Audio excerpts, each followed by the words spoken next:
Hello everyone, welcome to the Cherry Heart podcast. This is episode 71 and I'm Sandra. This is a crafty podcast, mostly about crochet, knitting, with some sewing and other crafty bits and bobs. You can find the show notes for this podcast on my blog, which is cherryheart.co.uk. That's where you'll find the links to the things I'm talking about. I'll put some more pictures in there, and I'll also put my project notes so you can see the patterns and yarns that I've used. So if there's any of those that you want to know, just pop along to the show notes and I'll pop the link down below so that you can whiz across there easily if there's something you want to know. You can find me elsewhere around the internet as Cherry Heart, and I'm on Instagram as Sandra Cherry HRT. How are you? Hope you're well. It feels like an eon since I podcasted again, even though it's only my usual 2-week gap, but I feel very like I haven't done it for ages and out of the loop again. Yes, so the weather today is grey, but it's not unpleasant actually. It's still reasonably warm. It's, sort of quite nice temperatures. It just doesn't look particularly inviting. But yes, it's Wimbledon on at the moment, so as long as it stays dry, we're quite happy. Or I'm quite happy because I like to watch it. I'm sure other people would prefer it be rained off if you're not a fan, but I love it. So yeah, I'm doing as much work as I can in front of the Wimbledon coverage at the moment so I can keep up to date with the scores and things. Anyway, let's get on with it, shall we? What have I got to talk about? That's the question. So, things I've done. So I keep saying so all the time. I need a sew diet. I wrote a post last night on Instagram and it must have had about 5 sews in one sentence. And I do it on the podcast all the time and I can't stop myself. It's so annoying, but I'm going to try. Anyway, let's talk about a finished object. I'll grab them actually. Right, here we are. I showed these before when they were in progress, so there's not a lot new to say about them, but just that they are finished. I've got them all done now. And I rather love them, I have to say.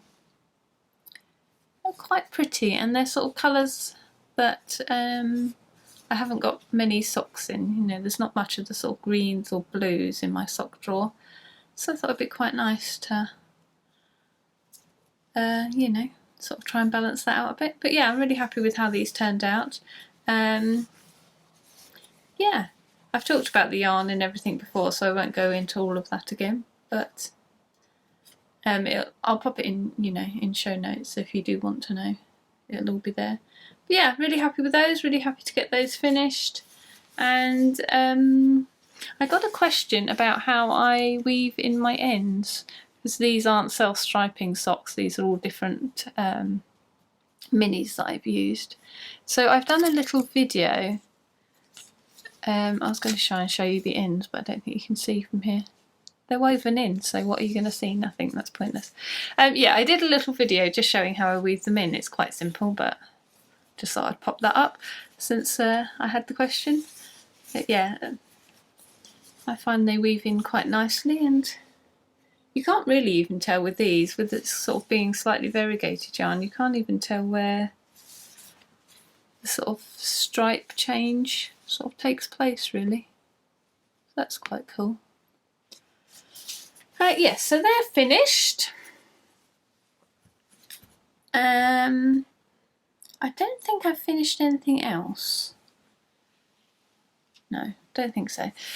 So we'll go on to whips, works in progress. So I'll show you this one first. This is another one you've seen before, but just a little update. So this is my Florrie cardigan. And I've finished the body now. I've got the nice sort of lace edging on and I've cast that off. And I'm just picking up now for the sleeve. So a bit of progress since we last spoke. My only problem with this is my gauge is way off what it should be. So although this fits nicely, I've tried it on, it fits nicely. It looks like I've made it to fit. And that's fine. But in the pattern it's actually supposed to be a bit more oversized. There's quite a bit of positive ease. I think the pattern gives you a choice sort of between X and Y positive ease to go for. So I followed the pattern instructions for that amount of positive ease for my, you know, measurements, but because my gauge is off, my positive ease has all been used up by my gauge discrepancy. So that's a little bit annoying. Yeah, I am a little bit frustrated about with myself. What I did is I started it and I'd knit quite a bit and I measured my gauge then, and it seemed fine. It wasn't exactly what it should be, but it was sort of, it's the bird. It was close enough, so by the time it blocked it would have been spot on, but I don't know, those first bits that you knit seem to be completely irrelevant to how the final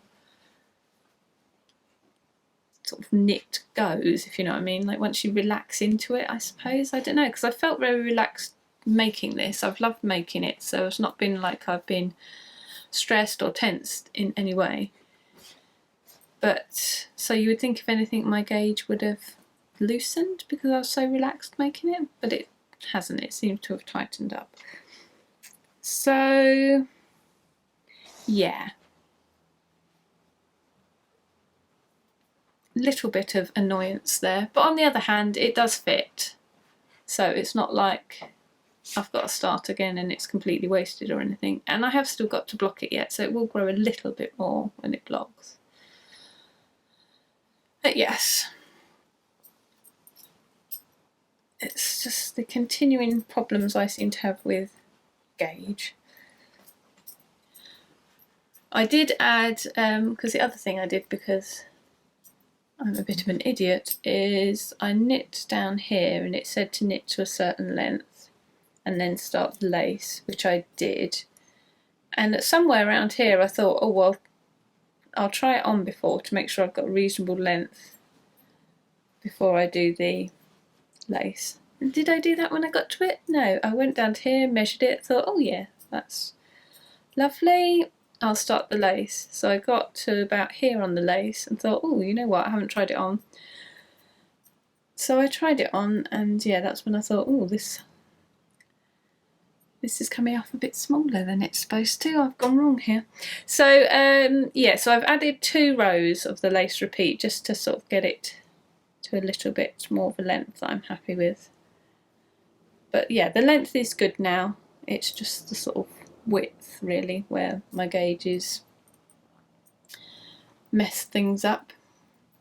Yeah, but as I say, hey ho. It fits, it's going to be a wearable item. And you know, it's not like I'm putting it on and you sort of think, ooh, that looks a bit tight. It looks like a nice fitting cardigan. It's just not quite how the pattern was supposed to be. So there you go. Gauge strikes again. Let's show you some other things. Oh, the yarn and the pattern is by Truly Myrtle, and the yarn is Dandelion and Dogwood. But again, I'll pop, because I've spoken about them before, I'll just pop the links below in show notes, so if you want to check those out, you can. So let's show you some other things that I've been working on. And then I caught myself saying so again there. This is my other very impressive item to show you. There we go. Isn't that vast? What a vast and very impressive amount of crochet that is to show you. Yes, this project I started quite some time ago, and I've had on the back burner for a bit because my original idea I sort of ditched, and then I wasn't too sure what to do with it. But I found it the other day in a bag, and I thought, well, it is quite pretty, and I quite like the colours. So I might get it out and do something with it. So I'm not quite 100% sure what this is going to become at the moment. It's not progressed very far. It started off with about sort of, I don't know, 5 or 6 hexagons. So I've added a few more to it.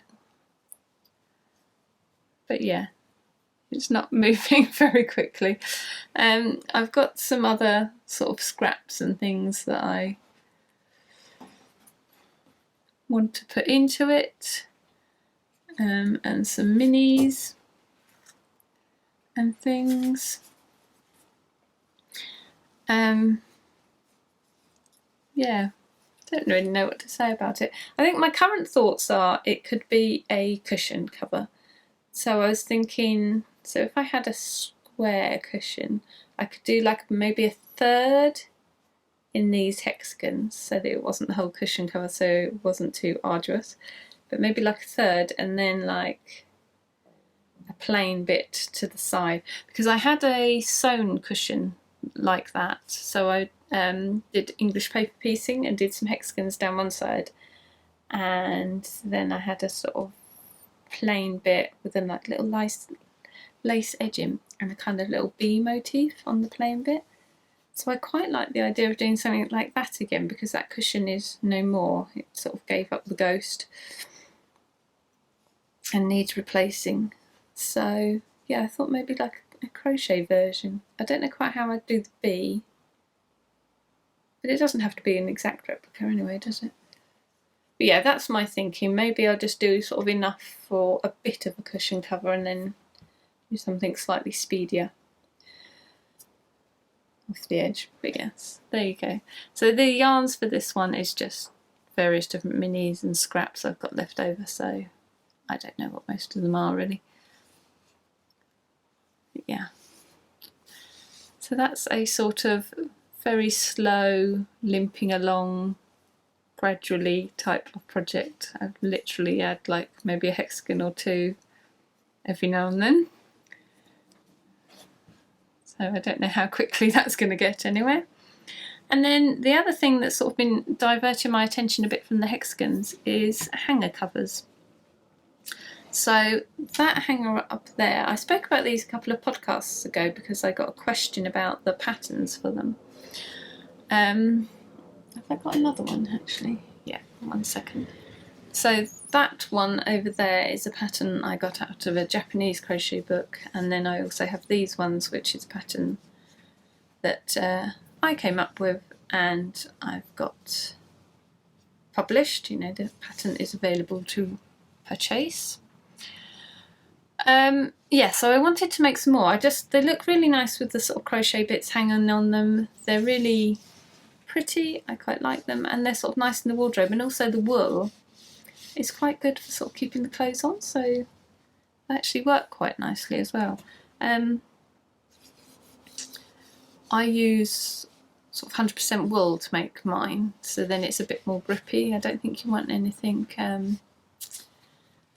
that's going to be slippery, nothing with any sort of silk in, or even cotton, sort of the shiny cottons I don't think would work well, but sort of a nice kind of wool with a bit of, you know, woolliness to it seems to work quite well.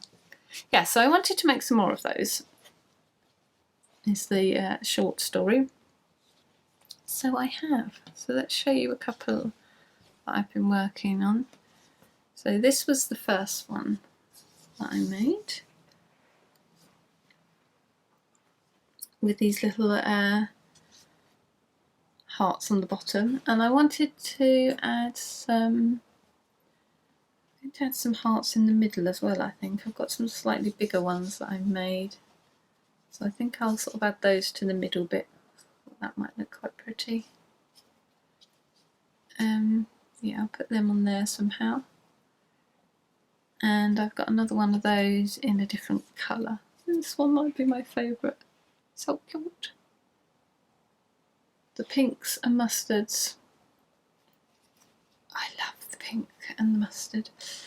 Yeah, and sort of those little hearts on there to finish that up. So I'm going to update my pattern with these in. I'm going to update it with a couple of these other versions.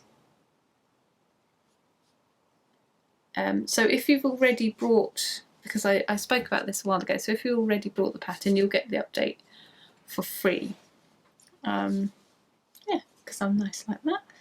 So those ones quite cute, and then another version I've got are these ones. I really like this one too. Again, similar sorts of things, but just a bit bigger. Feature of the flowers this time. Oops, sorry. And I've got two of those as well. I really like these too. I just think they're cute. So I'm using, for this part, this is a kind of Aran worsted weight yarn, and then for sort of the extra bits I'm using a 4-ply. I think I used some sport weight as well. So 4-ply sport weight for the sort of little bits, and then a kind of Aran worsted weight for the actual cover bit. Is what I'm using. Although actually these hearts are the 4-ply held double. So I've also done that. So for this one, this is a 4-ply yarn, but I held it double to do the hanger cover. So that actually works out, and same with that actually, that's a 4-ply held double. I thought I'd try one in the variegated yarn. I wasn't sure if I'd like it, but I really like this yarn. So I thought I'd try it. I quite like it. I quite like how that looks. Yeah, so I shall update the pattern with those once I've finished writing them up and sorting myself out. So that's what I'm working on at the moment. The blanket that I showed you last time I've put sort of back away in for a bit and kind of finished joining the squares that I've made so far. And I think that's about maybe like a quarter of the blanket, I think that'll be. So yeah, I'll perhaps make some more squares later and join them on. But yeah, for now I'm having a rest from that. So that's all the things that I'm actively working on at the moment. And the next section is Pips, which is patterns in progress. And this is the pattern I have in progress. I'll just show you a bit closer. So this is the Fluttering By shawl. It's a lace weight shawl, and it's so light and airy, and I'm kind of in love with it a little bit at the moment. I actually made it a while ago, but I'm only just getting around to sorting the pattern out now. But I've actually been wearing it quite a bit lately because it's just nice to sort of, you know, it sort of shows off an outfit nicely, and of course it's got my favourite little dangly bits, which must have for me. But yeah, and obviously if it's really hot day you don't want anything on at all, but for pretty much all but the really hot days it's just a really nice light little thing to wrap around, and yeah, I really like it. Anyway, obviously I like it, otherwise I wouldn't have made it. That's not the point. The point is if you like it too, I'm getting a pattern out. So it's all written up. It's been tested in the main. Just waiting for a couple of testers to finish, but to be honest I've had quite a few people finish and it seems to be going reasonably smoothly. I think perhaps a couple of little edits and it's going to be ready to go basically. So yeah, so I shall get that out. Oh, so many sews. I'll be getting that out later this week, I think, probably on Thursday maybe. I'll aim for Thursday. Yeah, so if you're in blah blah blah blah, if you would be interested in that little lightweight shawl, yeah, that'll be coming on Thursday. And the name, the Fluttering By, is because these are sort of a little bit like butterflies, is the idea, and like the little edging bits kind of look a little bit like butterflies. Requires a little bit of imagination, but yeah, they're little butterflies fluttering by. I kind of want to make another one of these in another colour, I think. I have got some other lace weight yarn, but none in a colour that I want to use to make this. So I might have to get myself some lace weight.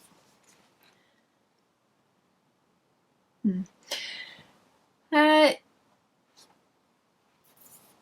think that's all there is to say about that. This is what happens when you don't prepare properly for a podcast and you've got no idea what you're really talking about. So we're done. Incoming goodies we could talk about. I haven't got a lot of incoming goodies. I've only got one thing. Well, it's lots of things, but it's one thing. It's lots of minis is what I mean. But it's part of one package. So this is a Sherry Iris yarns, and she made a I don't know, what would you call it? It's sort of like an advent calendar, but not at advent calendar time. So it's called Celebration of Summer. So it's a collection of minis, and there's 14, yeah, so there's 14, and it's kind of, you open them over the Wimbledon fortnight, so hence why I was very much keen to be involved in that. And there's one for you to open each day. So I've been opening those last week and into this week, and I've just been enjoying it so much. Yeah, Sherry's just done such a brilliant job on these. The whole sort of thing, I want to call it an experience, because it is like an experience to open it. It's sort of the box, the packaging, the beautiful her card with her beautiful watercolour designs on, and just discovering each one each day. It's just been so lovely, and she's done it so beautifully. There must have been a lot of work that went into it, and it's all very well thought out and just beautifully executed. So I've been appreciating it very much, and also slightly in awe of the work that's been put into it for the detail. Anyway, so each day there's these lovely little sachets, and in them you get a beautiful yarn. Let me show you this one. So this is from the first day. So if you've got one of these boxes and you haven't opened any yet for any reason, do look away, because otherwise I shall spoil the surprise for you. But otherwise, I'm going to show it to you now. So this is the first one. I won't show you them all, but I'm just, don't worry, I won't bore you rigid with it. But just look at that. Isn't that gorgeous? And then there's a little card to say what it's called and a little bit of information. So this one's Strawberries and Cream, which is a traditional dish at Wimbledon. So they've been enjoyed at Wimbledon for over 100 years. This is the card. And in 2018, more than 166,000 portions were served. And then in some of the days she's got little extra bits and bobs, but each one, let me show you as well, comes with its little label for the day tied on, and but they're all absolute perfection. So I wanted to add some of them to my little hexagon project, like this, the colour of this would be perfect to add to this. But as I keep opening each day, I kind of don't want to open them up and wind them up. They just look so beautiful together. I'll just show you the next day as well. This is another one. Again, it would look perfect, work perfectly with this, but I haven't actually wound it up to use it yet because I can't quite bring myself to. Oh, perfect. I couldn't ask for more gorgeous colours. So this one is called It's Pim's O'Clock. 300,000 glasses of Pimm's were quaffed at Wimbledon last year. Yeah, so obviously there's various different colourways coming through, and just each one I just love. I absolutely love to pieces. Like I said, I won't go through them all, but there's been some lovely little teas in there and other things, but yeah, it's just one of those nice things where you can look forward to it and go, oh, I've got that little treat. I shall sit down and have a nice drink and open my little treat and watch a bit of Wimbledon, and it just makes a really nice little moment in the day. So yes, I'm very much enjoying that. So if you're watching, Sherry, I don't know if you watch this, but if you are, oh, it's brilliant. You're brilliant. Your dyeing is amazing, and I'm loving it. And she just posted on Instagram last night that I saw it. I think she's going to do one for autumn as well. I was like, oh my goodness, I'm so tempted. I don't know quite how many more minis I really need. I've got some advent calendars I've already ordered for later this year. How many minis can I really justify? I don't know. I am very tempted though, just because, like I say, it's not even just about the yarn almost, it's about the enjoyment I'm getting from it. But yes, okay, that's enough gushing about that. I think that might be more or less it from me. Let's do a podcast question actually, because, sorry, excuse me, just looking at notes a minute. I think I've got a quickie that I can do. Yes. So this one is from Rosalie White, and she said, how many hours a day do you knit or crochet? Good question. Obviously, like anyone, it kind of varies. Generally during the week I only crochet or knit in the evening, so I guess between maybe 3 or 5 hours if it's a nice slow evening and I get sat down nice and quickly, or you know, it kind of depends what the dinner and what the evening tasks are. If we're running around, perhaps it'll only be later in the evening, I'll sit down, I'll perhaps only do 2 or 3 hours. If it's a nice easy dinner day and there's not much to do, we get to, like, a Friday's a good day. Try and keep Friday clear of other stuff so that we can just yeah, then I'll get a bit more done. Sort of 4 or 5 hours I might be able to fit in then. And the only time I'd ever do more than that, I guess, is sort of a weekend. There must be some creature walking along the roof. Yeah, is it a weekend if we haven't got anything on and we're not going out anywhere? Sort of sometimes in winter, you know, when it's miserable and you just want to hunker down. I guess maybe I can fit more in then.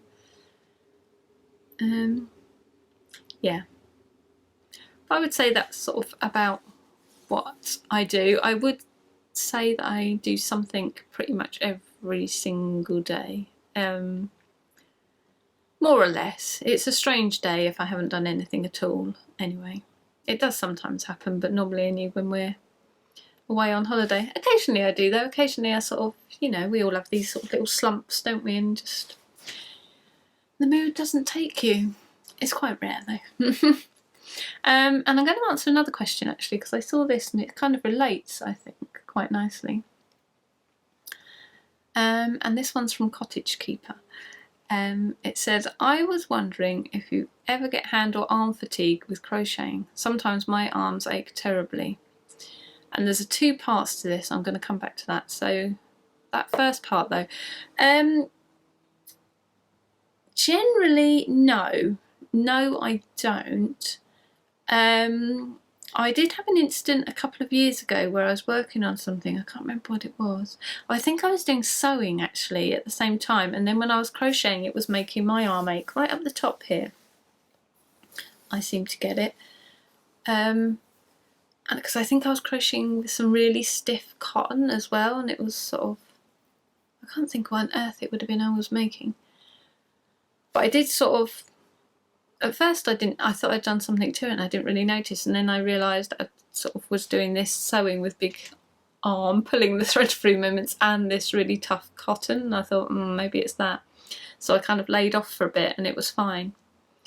And then the only other trouble I've had is, this is more recently, this sort of past year, I've noticed I do sort of get a bit of a feeling in my fingers, sort of, yeah, sometimes a little bit in my elbow, but sort of down in my fingers, and I'll sort of get a bit of a tingle, which is probably something I should go and see the doctor about, but I think I know what it is. It's a bit like the sort of, what does he call it, carpal tunnel syndrome with the wrist, and that can affect, I think, the fingers and the thumbs. It's a similar thing, but it's with the elbow.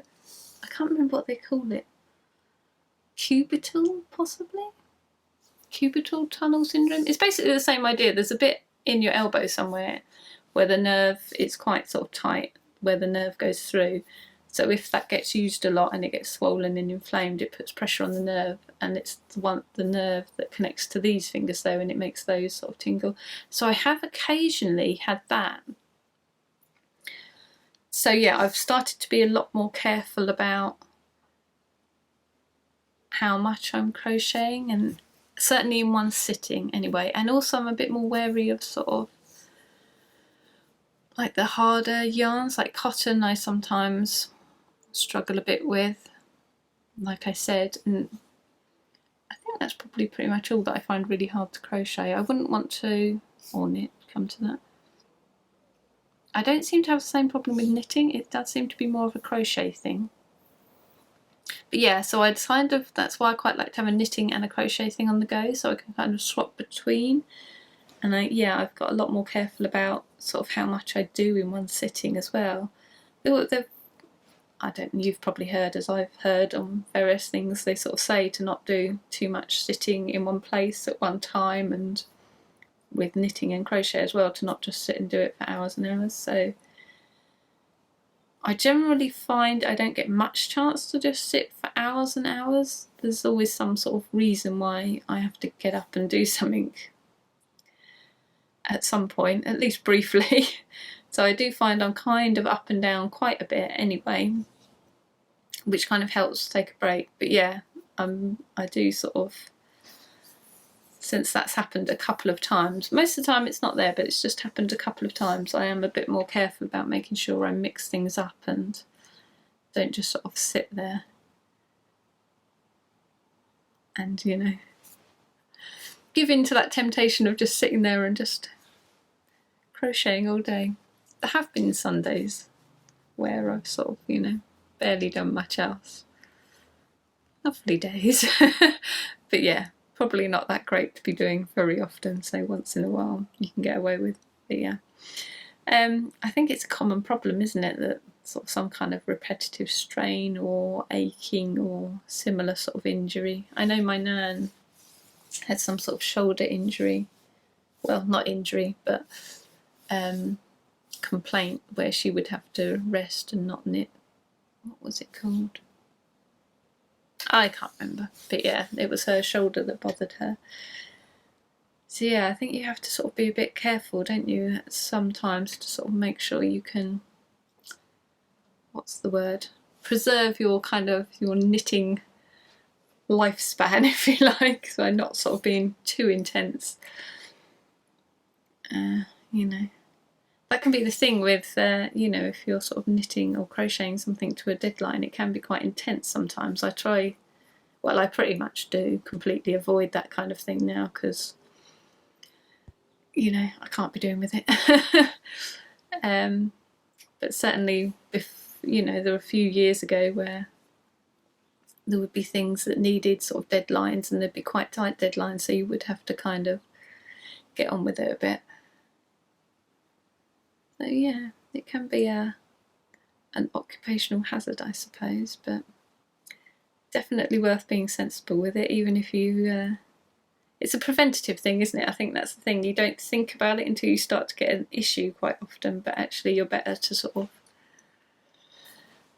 you know, be a bit careful and prevent anything happening in the first place. But anyway, this is turning into a health lecture now, which isn't the point. I just wanted to answer that question.